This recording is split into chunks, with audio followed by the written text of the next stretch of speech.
On a donc, pour répéter encore une fois, on a les membres qui sont l'organe suprême à travers l'AD, qui élisent le comité qui ensuite représente les membres auprès du bureau tout le long de l'année.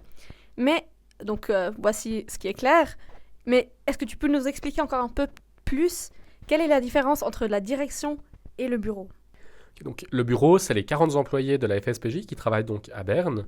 C'est des personnes qui sont rémunérées, qui sont salariées au contraire du comité qui est bénévole. Et le bureau, il est dirigé par une direction qui est composée de 7 personnes. Et les membres de la direction, donc ils participent à cette direction collégiale et ils sont chacun responsables de leur équipe.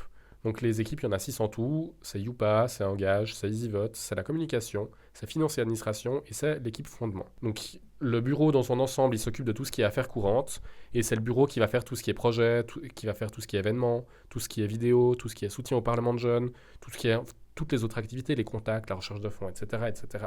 Et du coup, c'est grâce au bureau que la FSPJ existe dans sa forme actuelle et permet d'avoir toutes ces offres. Attends voir, on a 6 équipes, mais 7 personnes à la direction? Comment ça se fait? Oui, c'est ça. Au sein de la direction, il y a la co-direction, qui sont 2 personnes qui ensemble dirigent l'équipe fondement et président cet ensemble, cette entité qu'est la direction. En plus de ça, la co-direction, elle a la charge de faire le lien avec le comité, en particulier la coprésidence, pour s'assurer du fait que la volonté stratégique du comité est bien suivie par la direction. Petit résumé alors. On a donc les membres, donc les parlements de jeunes, qui élisent le comité qui, à son tour, dirige la direction. La FSPJ, elle est donc dirigée par des jeunes. Oui, en quelque sorte. C'est-à-dire que c'est le comité qui est responsable de qui est recruté, de qui est engagé au sein de la direction.